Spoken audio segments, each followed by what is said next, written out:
Bienvenue dans Soulful Podcast, le podcast dans lequel on parle de comment reconnaître notre vraie nature au-delà du mental. Retrouver cet espace de paix, de calme, de sagesse qui est toujours là, voir que tout ce temps-là, on n'était pas la météo, mais on était le ciel. Sans plus tarder, prends ton thé et c'est parti. Hello et bienvenue dans ce podcast. Aujourd'hui, le podcast va être double. Cet épisode est destiné aussi bien pour mon podcast Amour et tout se connaît, pour mon compte sur les relations, et aussi pour mon podcast Soulful Podcast, dans lequel on explore plus en profondeur notre nature humaine, qui nous sommes vraiment au-delà des illusions de notre mental. Et aujourd'hui, je vais partager avec vous un passage du livre Je suis. Je prends mes notes et je vais vraiment partager ça avec vous. Le livre est de Sri Nisargadatta Maharaj. Et voilà le passage. Tu fonderas en famille. Tout cela arrivera dans le cours naturel des événements, car le destin doit s'accomplir. Tu trouveras tout cela sans résistance, en affrontant les tâches comme elles viennent, avec attention et rigueur, dans les petites choses comme dans les grandes. Mais l'attitude générale sera celle d'un détachement affectueux, d'une immense bienveillance, d'un don constant sans attendre de retour, d'un don sans demander. Dans le mariage, tu n'es ni le mari, ni la femme. Tu es l'amour entre les deux. C'est trop beau. Tu es la clarté et la douceur qui rendent tout ordonné et joyeux. Cela peut te paraître vague, mais si tu y réfléchis un peu, tu verras que le mystique est en réalité ce qu'il y a de plus pratique, car cela rend ta vie créativement heureuse. Ta conscience s'élève en dimension supérieure, à partir de laquelle tu vois toutes choses avec plus de clarté et d'intensité. Tu réalises alors que la personne que tu es devenue à la naissance et qui cessera d'exister à la mort est temporaire et illusoire.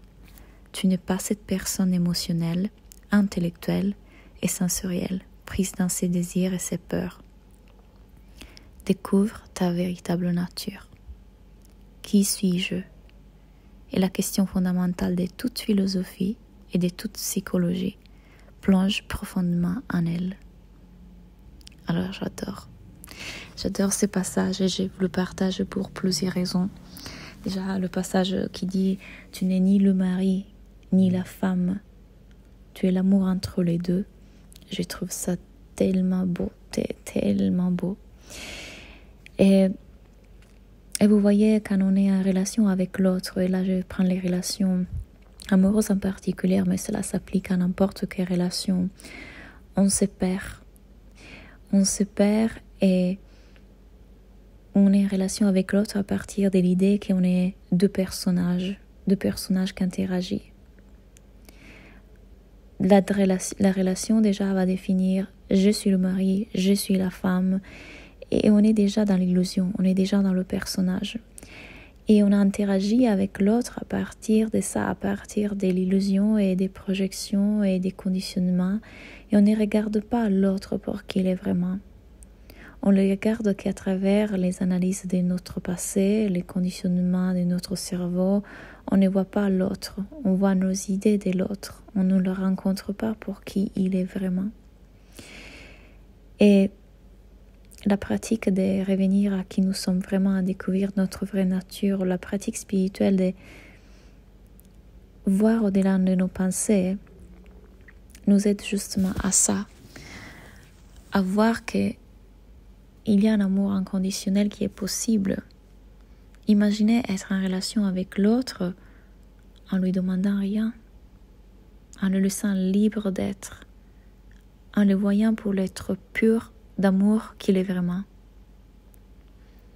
Pas depuis le passé, pas depuis ce qu'on croit savoir de lui,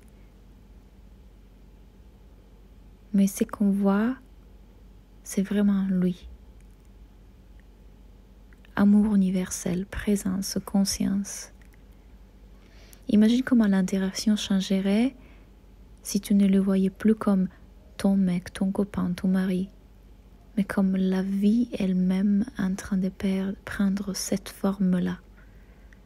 La vie elle-même qui prend cette forme. Amour pur.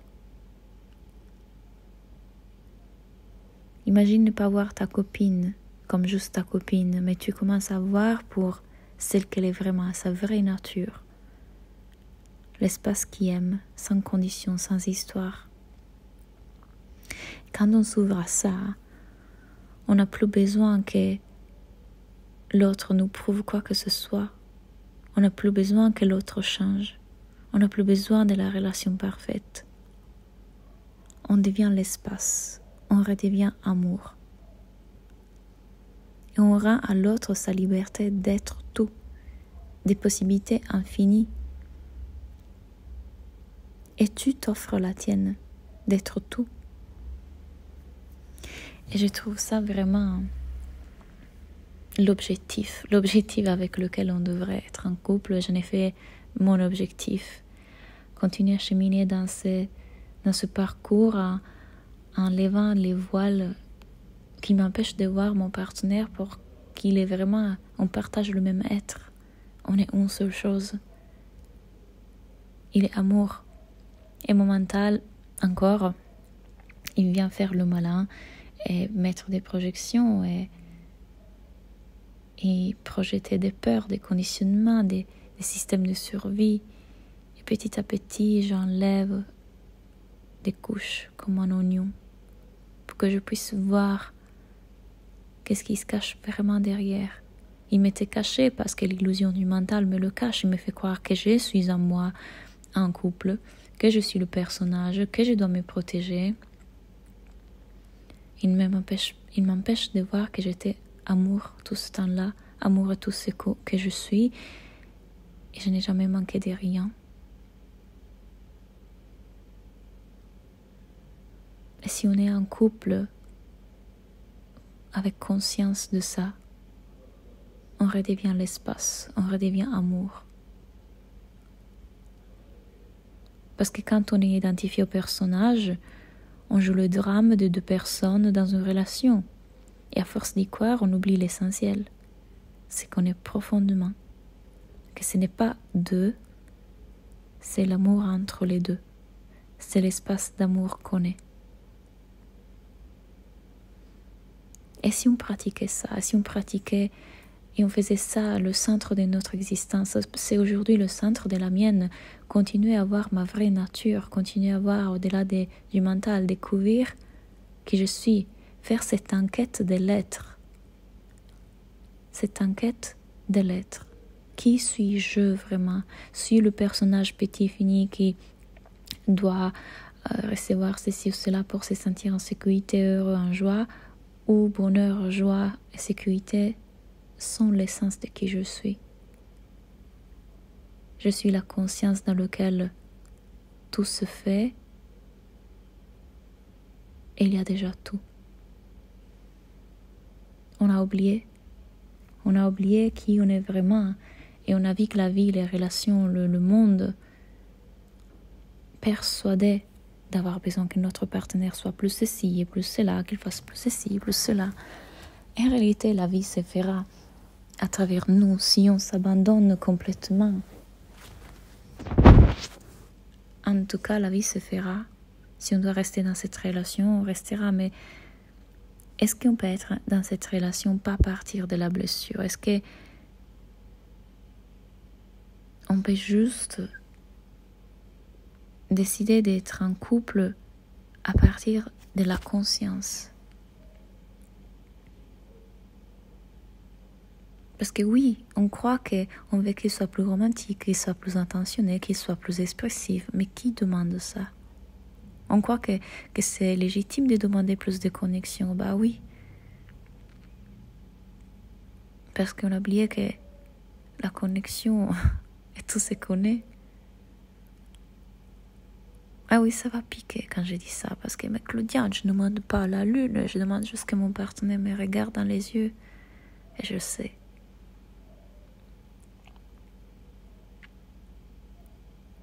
Et à la fois, si l'énergie veut qu'on aille vers une autre direction, elle ira dans une autre direction, mais pas à partir d'un endroit qui souffre.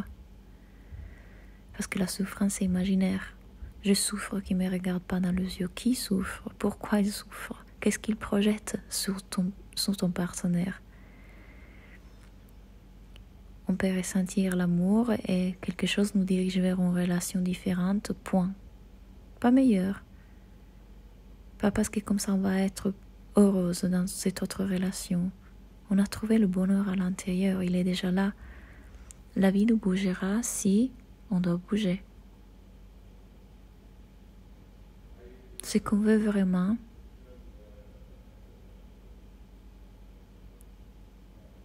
c'est ressentir toutes ces émotions. Mais ce qu'on a oublié, c'est qu'en réalité on est déjà le bonheur, on est déjà l'amour, on est déjà la connexion. Et qui n'a jamais manqué rien.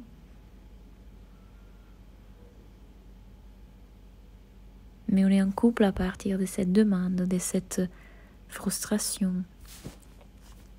Et à partir de cette demande et cette frustration, du coup parfois on fait pire. Parce qu'on ne laisse pas l'autre libre d'être.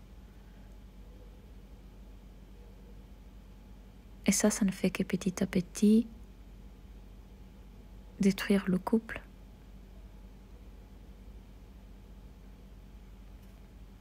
Mais est-ce que c'est possible d'être avec quelqu'un en le laissant libre d'être? C'est possible si on a compris que notre bonheur ne peut pas venir de cette personne jamais.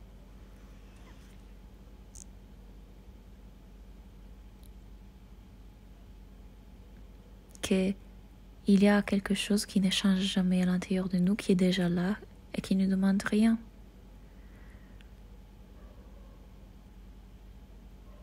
Qui on est vraiment? Le personnage qui est en couple ou quelque chose de plus grand? Et Ramana Maharshi disait: vous êtes la conscience. La conscience est un autre nom pour vous. Puisque vous êtes la conscience, il n'y a pas besoin de l'atteindre ou de la cultiver.